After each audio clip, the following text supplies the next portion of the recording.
पिछले एपिसोड में हमने देखा था कि तात्सुमी अपने गांव की बुरी आर्थिक स्थिति को सुधारने के लिए इंपीरियल कैपिटल में कुछ बड़ा करने आया था।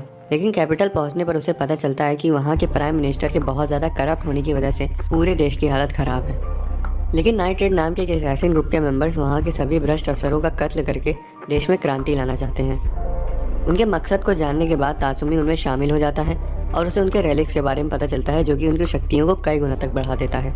तात्सुमी उनके साथ कई मिशंस पर जाता है और कई करप्ट लीडर्स का सफाया करता है। इतने सारे कत्ल की वजह से प्राइम मिनिस्टर अपनी सबसे ताकतवर ऑफिसर ईस्ट डेथ को नाइट रेड का सफाया करने को कहता है। एक मिशन के दौरान कैपिटल की एक सोल्जर सेरियो नाइट रेड की एक असैसिन शैले को मारने में सफल हो जाती है। अपनी एक माहिर असैसिन को खोने की वजह से सभी नाइट रेड के मेंबर्स बहुत दुखी हो जाते हैं और कैपिटल से बदला लेने की ठान लेते हैं। इस दौरान ईस्ट डेथ कैपिटल में वापस आ जाती है और प्राइम मिनिस्टर को अपनी जीत की खबर देती है और बोलती है कि अब वो नाइट रेड को पूरी तरह से तबाह करने के लिए तैयार है।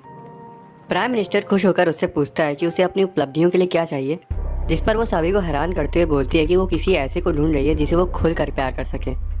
इसके बाद वो अपने 3 साथियों को 3 अच्छे अफसरों को मारने को भेज देती है जो प्राइम मिनिस्टर के खिलाफ हैं और उनके कत्ल का इल्ज़ाम नाइट रेड पर लगाने के लिए उन पर नाइट रेड का निशान छोड़ने को कहती है। अगले दिन तात्सुमी शैले की मौत को लेकर दुखी होता है और सोचता है कि अकामे इतना शांत कैसे रह सकती है। लेकिन रात में जब वो अकामे से मिलता है तो वो खुद को रोक नहीं पाती और फूट फूट कर रोने लगती है। वो तात्सुमी को बताती कि उसे अपनी दोस्त की मौत का बहुत गहरा सदमा लगा है, लेकिन उसे अपनी भावनाओं को दबा कर रखना पड़ रहा है ताकि वो उसके मिशन पर बाधा ना डालें। अगले दिन बॉस अच्छे अफसरों के कत्ल के बारे में सभी को बताती है और उनके अगले मिशन की जानकारी देती है। नजेंडा लियोन को कैपिटल में जाकर ईस्ट डेथ पर नजर रखने को कहती है और बोलती है कि तात्सुमी और बुलाट और लुबॉक और अकामे 2 टीम्स में बंटकर बचे हुए 2 अफसरों की सुरक्षा करेंगे जिन पर हमला होने की ज़्यादा संभावनाएं हैं। उनका मिशन उन दुश्मनों को मारना होगा जो इन हत्याओं में नाइट रेड को फंसा रहे हैं। अगली सुबह तात्सुमी और बुलाट अफसर की सुरक्षा करने के लिए एक विशाल जहाज़ पर चढ़ जाते हैं, तो वहीं दूसरी तरफ अकामे और लुबॉक कैपिटल में रुक कर अपने ऑफिशियल पर नजर रखते हैं। अकामे दुआ करती है कि वो लोग सुरक्षित वापस आ जाएं क्योंकि अब वो किसी और दोस्त को खोना नहीं चाहती थी। इस दौरान लियोन ईस्ट डेथ को ढूंढ लेती है और उसे मारने ही जा रही होती है, लेकिन अपने मिशन को ध्यान में रखते हुए वो पीछे हट जाती है। जहाज पर तात्सुमी घूमते हुए ऑफिशियल को देखता है जिसकी वो सुरक्षा कर रहा है और सोचता है कि इतनी भीड़ में उसे कोई कैसे मार पाएगा। वो थोड़ी देर आराम फरमाने की सोचता है, लेकिन बुलाट पारदर्शी हुए उसे मुक्का मारता है और बोलता है कि उसे अपने मिशन पर ध्यान देना चाहिए और एक अच्छा बॉडीगार्ड बनना चाहिए। तात्सुमी उसे पूछता है कि उसके पारदर्शी आर्मर उसके कितना काम आता है, जिस पर बुलाट उसे बताता है कि वो उसे तब से पहनता आ रहा है जब से वो इंपीरियल आर्मी में था और जब वो उनके लिए अपनी पूरी ताकत से लड़ा था, लेकिन अंत में उसका कोई फायदा नहीं हुआ क्योंकि उसके जनरल ने प्राइम मिनिस्टर को घूस नहीं दी थी, जिस वजह से उसे फंसा कर दोषी ठहरा दिया गया था। बुलाट ने अपनी तरफ से पूरी कोशिश करी, लेकिन जनरल को कैपिटल ले जाया गया और उसके बाद से उनकी मुलाकात कभी नहीं हुई।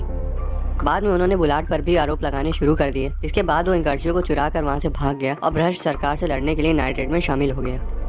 कहानी के खत्म होते ही इन कर्सियों की पारदर्शिता भी खत्म होने लगती है, जिस वजह से बुलाट बोलता है कि उसे थोड़ी देर के लिए आर्मर निकालना पड़ेगा, इसलिए वो तात्सुमी को डेक पर छोड़कर रिचार्ज करने अंदर चला जाता है। लंच ब्रेक के वक्त अचानक से वहाँ मौजूद सभी लोगों को बांसुरी की आवाज़ सुनाई देने लगती है और इससे सभी लोग गहरी नींद में चले जाते हैं। तात्सुमी को लगता है कि कुछ तो गलत हो रहा है, जिस वजह से वो बाहर ये देखने आ जाता है कि कहीं उन पर हमला तो नहीं हुआ है। ठीक तभी अंदर से देदारा नाम का आदमी, जो कि ईस्ट डेथ के 3 आदमियों में से एक है, बाहर आता है। वो तात्सुमी की तरफ एक मोटी तलवार फेंकता है और उसे मुकाबला करने को कहता है। हर बार की तरह तात्सुमी बेवकूफ़ी करते हुए मुकाबला शुरू कर देता है और एक लंबी छलांग लगाते हुए उस पर तलवार से वार करता है, लेकिन देदारा अपनी कुल्हाड़ी से जोरदार वार करते हुए उसे पीछे हटने पर मजबूर कर देता है। उसके बाद वो अपनी एक कुल्हाड़ी तात्सुमी की ओर फेंकता है। तात्सुमी उसे बचने की कोशिश करता है, लेकिन कुल्हाड़ी बूमरैंग की तरह वापस आते हुए उसे लग जाती है।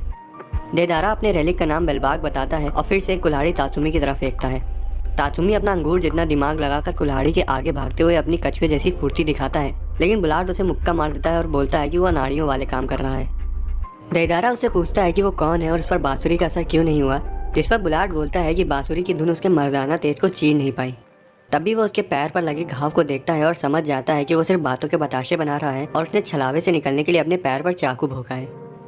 बुलाट तात्सुमी को मुकाबले को ध्यान से देखने को कहता है और आर्मर पहनकर तैयार हो जाता है, लेकिन तभी ईस्ट डेथ के 3 आदमी उस पर एक साथ हमला कर देते हैं। तात्सुमी को लगता है कि बुलाट की तो लंका लगी, लेकिन बुलाट 2 आदमियों को लात मारकर देदारा को अपने भाले की मदद से बीच से काट देता है। तात्सुमी को समझ आ जाता है कि बुलाट बहुत ज़्यादा शक्तिशाली है और बुलाट उसे लड़ाई के दौरान अपने दिमाग खुला रखने की सलाह देता है। तभी एक आदमी अचानक से वहाँ आ जाता है और बुलाट का नाम लेते हुए उसकी ओर बढ़ने लगता है। वो खुद को जनरल लिवर बताता है, जिसके लिए बुलाट ने आर्मी में काम किया था और जिसे धोखे से कोर्ट ले जाया गया था। लिवर अपना रेलिक दिखाता है जिससे वो किसी भी तरल को काबू कर सकता है। वो कई सारे पानी के सांप बनाकर मुकाबला शुरू करते हुए बुलाट पर हमला करता है, लेकिन वो उनका डट कर सामना करता है और आसानी से उन्हें काट देता है। इस दौरान तात्सुमी बांसुरी वाले लड़के नाव से निपटता है। लिवर जोश में आ जाता है और बुलाट पर बीच हवा में ही पानी के सांपों से हमला करता है, लेकिन बुलाट उन्हें चीरते हुए अपने भाले से लिवर की ओर हमला करता है। नाव बीच में आकर बुलाट पर हमला करने की कोशिश करता है, लेकिन वो उसे लात मारकर उसकी जगह पर वापस भेज देता है। वो दोबारा से लिवर का सामना करता है, लेकिन तभी उसका इनकर्सिव निकल आता है और बुलाट देखता है कि लिवर ने भी अपना रेलिक ज़रूरत से ज़्यादा इस्तेमाल कर लिया है, जिस वजह से उन दोनों के बीच अब बराबरी की लड़ाई है। वो दोनों तलवारों से एक दूसरे से लड़ने लगते हैं, लेकिन बुलाट लिवर को काटने में कामयाब हो जाता है। लेकिन मरने से पहले लिवर अपना जहरीला खून बुलाट के शरीर में डाल देता है। अब इस डेथ के दोनों आदमियों के मरने के बाद सिर्फ नाउ आखिरी बचा है, लेकिन बुलाट की हालत ठीक नहीं है और तात्सुमी उससे पहले ही एक बार हार चुका है। नाउ अपने रेलिक की छिपी हुई एबिलिटी का इस्तेमाल करता है और उसकी शक्तियों से एक पहलवान में बदल जाता है। तात्सुमी को जीतने का एक मौका देने के लिए बुलाट उसे इनकर्सियों की चाबी दे देता है, जिसे लेने के बाद तात्सुमी उसमें अपनी पूरी जी जान लगा देता है और आखिर में इनकर्सियो निकलकर उसके शरीर के नाप के हिसाब से खुद को ढाल लेता है।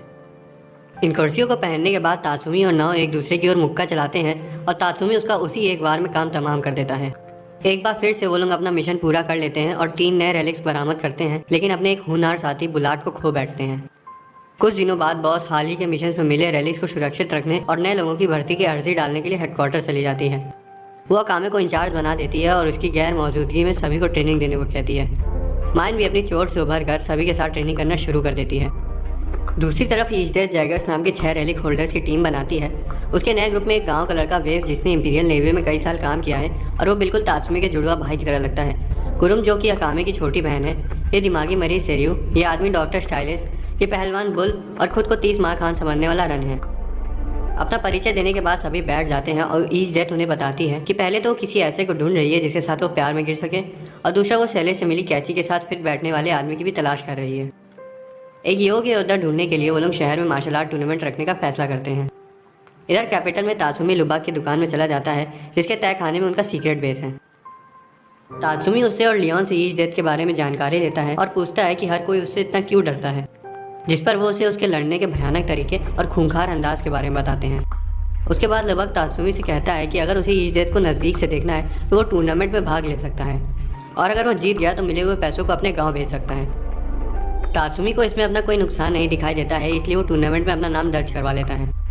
टूर्नामेंट के दिन तात्सुमी अपने अपोनेंट को एक एक करके आसानी से हराने लगता है और अपनी मुस्कुराहट बरकरार रखता है। यहाँ हमें पता चलता है कि ईस्ट डेथ एक ऐसे ही ताकतवर युवक को ढूंढ रही है जिसे वो अपने काबू में रख सके और साथ ही जिसकी मुस्कुराहट मासूम हो। कहीं ना कहीं तात्सुमी पूरी तरह से इन मानदंडों पर फिट बैठ रहा था, जिस वजह से ईस्ट डेथ को उससे पहली नज़र में प्यार हो जाता है। वो अपनी जगह से कूद कर नीचे आ जाती है और तात्सुमी से बोलती है कि उसकी जीत का इनाम वो उसे निजी तौर पर खुद देगी, और इतना कहकर वो तात्सुमी के गले पर पट्टा लगाकर उसे खुलेआम सभी के सामने किडनैप करके ले जाती है। बेस पर हर कोई तात्सुमी को किसी तरह बचाने और अपने बेस को आगे पहाड़ों में ले जाने की योजना बनाने का फैसला करते हैं। ईस्ट डेथ तात्सुमी को अपने साथ एक मिशन पर ले जाती है और जैगर्स को दुश्मनों को हराते हुए देखने को कहती है। वो बोलती है कि वो जैगर्स के बैकअप के लिए और वो खुद पर्सनली उसे ट्रेनिंग देगी। तात्सुमी सोचता है कि वो इस मौके का फ़ायदा उठाकर ईस्ट डेथ को अपनी तरफ कर सकता है, लेकिन साथ ही उसे उसकी शक्तियों का भी डर था। रात में वो उसके रूम में उसे समझाने की कोशिश करता है, लेकिन ईस्ट डेथ का मानना था कि हर बार सबसे ताकतवर की ही जीत होती है, जिस वजह से उसका नाइट ट्रेन में शामिल होने का कोई इरादा नहीं है। ये सुनकर तात्सुमी को बहुत तेज़ गुस्सा आता है और वो उसके साथ समय बिताने से मना कर देता है। उसके बाद वो तात्सुमी को बांध देती है और यूनिट के सभी लोगों से पूछती है कि क्या किसी को प्यार का कोई अनुभव है। आश्चर्य से बुल की शादी को हुए 6 साल हो चुके थे और वो उसे बताता है कि दृढ़ संकल्प बहुत ज़रूरी है, और यहाँ तक कि उसे भी पहले 2 बार रिजेक्ट कर दिया गया था। ईस्ट डेथ उसकी बताई हर चीज़ लिख लेती है और तात्सुमी को पाने का फैसला कर लेती है। अगले दिन तात्सुमी ग्रुप के बचे हुए लोगों का परिचय लेते हुए उनसे बातचीत करता है और उनके बैकग्राउंड के बारे में पता लगाता है, जिसमें उसे ये भी पता चलता है कि कुरोम अकामे की छोटी बहन है। उसके बाद उसे शिकार करने का मिशन सौंप दिया जाता है और वेव के साथ उसकी जोड़ी बना दी जाती है। रास्ते में वेव से बातें करते हुए उसे पता चलता है कि वो असल में एक अच्छा लड़का है, बस उसे लगता है कि वो इंपीरियल आर्मी में रहकर इंसाफ के लिए लड़ रहा है। वो दोनों थोड़ी देर तक कुछ ट्री ट्रायल से लड़ते हैं और इस मौके का फ़ायदा उठाते हुए तात्सुमी इनकर्सियों की पारदर्शिता और गति की मदद से वहाँ से भाग जाता है। सभी बीच को खत्म करने के बाद वेव देखता है कि तात्सुमी भाग चुका है और सोचता है कि अगर ईस्ट डेथ को इसके बारे में पता चला तो वो उसका क्या हाल करेगी। वो अपने रेलिक ग्रैंड चैरियट का इस्तेमाल करने का फैसला करता है, जो कि आश्चर्य से बिल्कुल इनकर्सियों की तरह दिखाई देता है। उसके बाद वो तेज़ गति से इधर उधर घूमता है और आखिर में तात्सुमी को पकड़ लेता है। इनकर्सियों को देखकर वेव को लगता है कि वो बुलाट या फिर नाइट्रेट का कोई दूसरा मेंबर है और उससे सीधा लड़ाई करना शुरू कर देता है। तात्सुमी कैसे भी करके वहाँ से भागने का फैसला करता है, लेकिन वेव की ताकत और फुर्ती दोनों ही उससे काफ़ी ज़्यादा थी। वो तो एक लात मारकर इनकर्सियों को भी तोड़ देता है। वो तात्सुमी को नदी में फेंक देता है और इसका फायदा उठाते हुए तात्सुमी इनकर्सियो की इनविजिबिलिटी की मदद से वहाँ से भागने की कोशिश करता है। वेव को लगता है कि वो भाग चुका है, जिस वजह से वो उसे आगे ढूंढने चला जाता है। इस दौरान तात्सुमी के सामने एक विशाल शेर आ जाता है, लेकिन उसके हमला करने से पहले अकामे वहाँ आकर उसे बचा लेती है और वो लुबाक के साथ अपने बेस वापस चले जाते हैं। बेस पर वापस आकर तात्सुमी उन्हें जैगर्स के रेलिक, उनकी खूबियों और उसे जो कुछ भी वहाँ रहने के दौरान पता चला सब कुछ बताता है। वो बोलता है कि वहाँ सभी बहुत ज़्यादा शक्तिशाली हैं, लेकिन ईस्ट जेट की शक्तियाँ उनकी सोच से भी परे हैं। ये सुनकर अकामे बोलती है कि ईस्ट जेट जितनी भी ताकतवर क्यों ना हो, पर उसकी एक कमजोरी ज़रूर है कि वो जिंदा है और जब तक उसका दिल धड़क रहा है उसका रेलिक एक ही खरोच में उसे मार सकता है। दूसरी तरफ कैपिटल में ईस्ट जेट वेव को तात्सुमी और इनकर्सियो होल्डर को भागने देने के लिए सज़ा देती है और बोलती है कि वो अगली बार से ऐसी गलती बर्दाश्त नहीं करेगी। सेरियो भी उन्हें नहीं ढूंढ पाती, लेकिन डॉक्टर स्टाइलिस अपने चिमरा एक्सपेरिमेंट्स की मदद से नाइट्रेट के बेस का पता लगा लेता है। लेकिन ईस्ट डेथ को बताने की जगह वो अपने एक्सपेरिमेंट्स के कैदियों की आर्मी से अकेले ही उन पर हमला करने का फैसला करता है। उन्होंने हमले की शुरुआत चिमरा के एक आदमी से की, जिसने अचानक से लियोन पर हमला करके उसे खत्म कर दिया। अब तक लुबॉक को अपने रेलिक के जरिए पता चल चुका था कि उन पर हमला हुआ है और वो बाकी सबको उसकी सूचना दे देता है। तभी कुछ लचीले चिमरा, जिन्हें वायर रेलिक से काटना काफ़ी मुश्किल है, उस पर हमला कर देते हैं, लेकिन वो उनमें से एक को अपने वायर को एक भाले की तरह ढालकर चीर देता है। उसके बाद उन्हीं की तरह कुछ चिमरा उसका पीछा करने लगते हैं, लेकिन अकामे उसे बचाने आ जाती है और एक ही पल में उन सबके चीथड़े उड़ा देती है। उसके बाद अकामे पर चिमरा मैकेनॉइड्स हमला कर देते हैं। उनका शरीर लोहे का बना होने की वजह से उन पर मर्सेन के जहर का कोई असर नहीं होगा।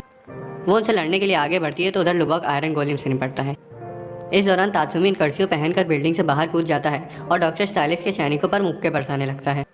उसके बाद शैले की कैची पकड़े एक इटालियन आदमी उसे चुनौती देता है। एक्सटेज को उसके पास देखकर तात्सुमी का खून उबलने लगता है और उसे खत्म करने के लिए वो उस पर वार करता है, लेकिन आदमी जवाबी हमला करते हुए उसका गार्ड तोड़ देता है। तात्सुमी उसे मुक्के मारने की कोशिश करता है, लेकिन वो उसे मारकर पीछे फेंक देता है और अपना आखिरी वार करने के लिए आगे बढ़ता है। तभी माइन अपने पंपकिन के साथ वहाँ आ जाती है और आदमी को उस पर हमला करने के लिए उकसाने लगती है। वो बंदूक को चार्ज करती है और उसे अपनी तरफ आने देती है। उसकी शक्ति बढ़ते ही वो एक ही गोली में उसे परलोक भेज देती है और एक्सटेज वापस ले लेती है। डॉक्टर स्टाइलिस को चुराया हुआ रेलिक खोकर बहुत बुरा लगता है, लेकिन तभी वो सब आसमान में एक विशाल रे मछली को उड़ते हुए देखते हैं, जिस पर एजेंडा और नाइट्रेट्स के 2 नए मेंबर सवार थे। इस दौरान अकामे और लुबॉक बचे हुए दुश्मनों को खत्म करके बाहर आ जाते हैं। चिमरा, जिसने लियोन को मारा था, झाड़ियों में छिपकर चुपके से माइन पर हमला करने की कोशिश करता है, लेकिन तभी लियोन वहाँ आकर उसका राम नाम सत्य कर देती है। वो बताती है कि उसने अपने रेलिक की मदद से अपने घावों को पूरी तरह से भर लिया था, जिस वजह से अब वो बिल्कुल ठीक है।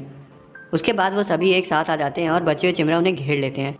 वो उन्हें फ़ौरन खत्म करने का फैसला करते हैं, लेकिन तभी अचानक से तात्सुमी को छोड़कर सभी बेहोश हो जाते हैं, क्योंकि उसने इनकर्सियो पहन रखा था। यहाँ डॉक्टर स्टाइलिस खुलासा करता है कि उसने पहले से ही मैदान में बेहोशी की गैस छोड़ दी थी, जिसने अपना सर दिखाना शुरू कर दिया है।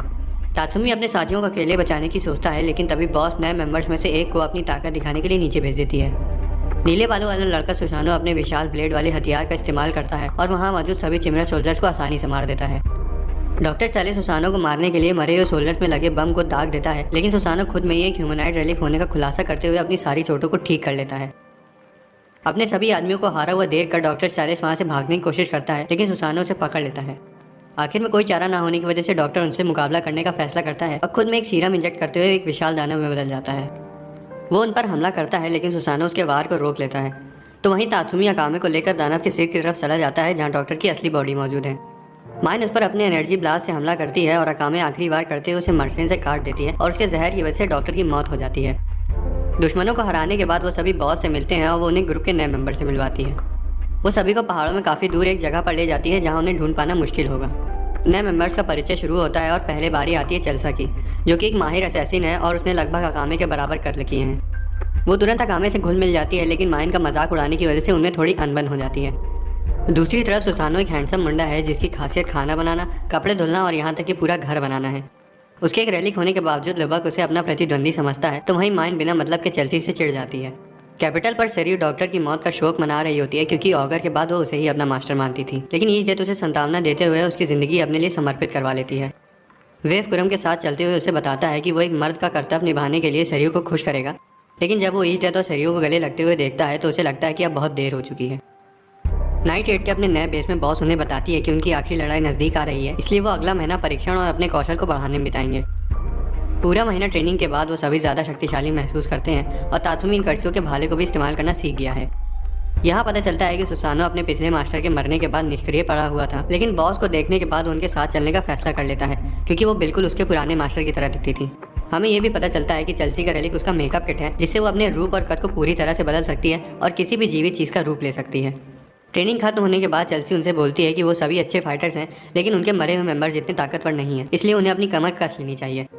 ये सुनकर तात्सुमी लुबा को माइन को गुस्सा आ जाता है, क्योंकि उन्हें लगता है कि वो शैले और बुलाट की बेइज्जती कर रही है, इसलिए वो उसके साथ बदमाशी करने की योजना बनाते हैं। पहले तो तात्सुमी और लुबा उस पर नहाते वक्त पानी की बाल्टी डालने की सोचते हैं और उसे शर्मिंदा होते हुए देखना चाहते हैं, लेकिन असल में तो लुबाक का सिर्फ ताका झाकी करने का इरादा था, इसलिए वो तात्सुमी को इन कर्सियों की इनविजिबिलिटी में अंदर भेज देता है।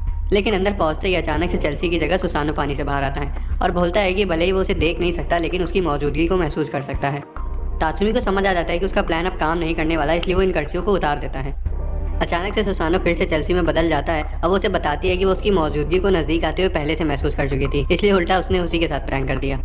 वो उसे बताती है कि उसकी पुरानी टीम में वो अकेली ही बची थी और बाकी सब मारे गए थे, जिस वजह से अब वो और किसी को नहीं खोना चाहती है, इसलिए उसने उनसे अपनी कमर कसने को कहा।